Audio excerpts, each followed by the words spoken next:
కోసే గాడిద వచ్చి మేసే గాడిదని చెడగొట్టినట్టు. ఈ సామెతను ఎక్కువగా వాడుతూ ఉంటాను నేను. ఎందుకంటే ఎడ్యుకేషనల్ ఫీల్డ్ టీచర్‌ని కదా!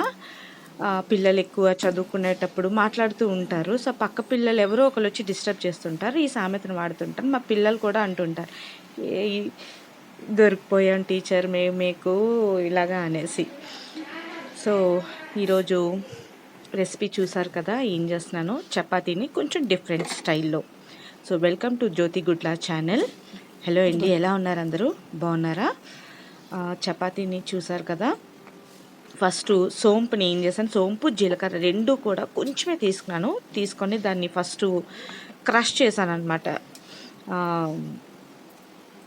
చిన్న చిన్న పీసెస్గా క్రష్ చేశాను. దాన్ని మాకు ఎంత టిఫిన్కి కావాలో అంత టిఫిన్కి నేను ఆ పిండి తీసుకొని ఆ పిండిలో ఈ క్రష్ చేసిన జీలకర్ర అండ్ సోంపు రెండు వేసేసాను.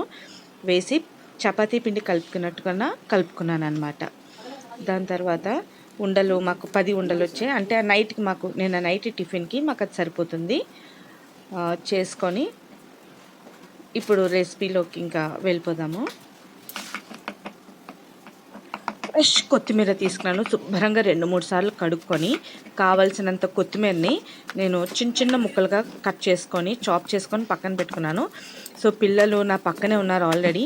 అది చూసి అమ్మ ఏదో కొత్త రెసిపీ చేస్తున్నాం, మాకైతే వద్దు, మాకు నార్మల్ చపాతీ చేసి అన్నారు. సరే మీకు చేయనమ్మా, నాకు మీ నాన్నగారికి కలిపి చేసుకుంటాను నేను ఈ కొత్తిమీర చపాతీ అని చెప్పి నేను కొత్తిమీర చపాతీ చేసుకున్నాం మేము.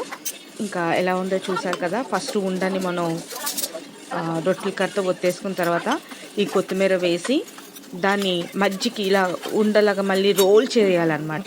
రోల్ మనం చేస్తుంటాం కదా, రోల్ చేసినట్టు చేసి దాన్ని రోల్ అయిపోయిన తర్వాత మజ్జికి చాకుతో ఘాటులా పెట్టి చివరి వరకు కట్ చేయకూడదు, చివరిని చిన్న పిసర ఉంచాలి మనం. దాన్ని అట్నుంచి ఇట్నుంచి కూడా మడతలా పెట్టి మళ్ళీ ఆ మడతను ఒకదాని మీద పెట్టి మళ్ళీ ఒత్తుకోవాలి. నూనె వేసి లేదా ఇంకా నెయ్యి వేసైనా ఒత్తుకోవచ్చు.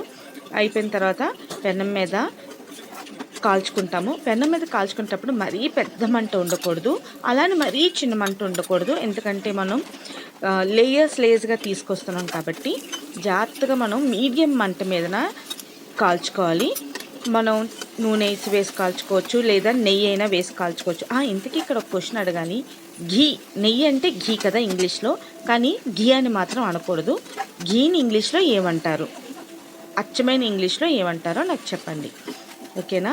సో ఇలా కాల్చుకున్న తర్వాత మీకు పొరలుగా చాలా బాగా వచ్చింది. రెసిపీ కూడా చాలా బాగుంది. దీన్ని నేను రైతా అంటే పెరుగు, బూందీ, మళ్ళీ కొంచెం కొత్తిమీర, చిన్న కారం, ఉప్పు వేసి సర్వ్ చేసుకున్నాం అనమాట. పిల్లలు కూడా ఈ కొత్తిమీర చపాతీయే తిన్నారు. మా నార్మల్ చపాతీ మాకు ఒక్కొక్కటి ఇచ్చేసారనమాట. అంత బాగుంది రెసిపీ, చాలా ఈజీగా చేసుకోవచ్చు. వీడియో నచ్చితే మాత్రం like, share and subscribe my channel. ఉంటాను.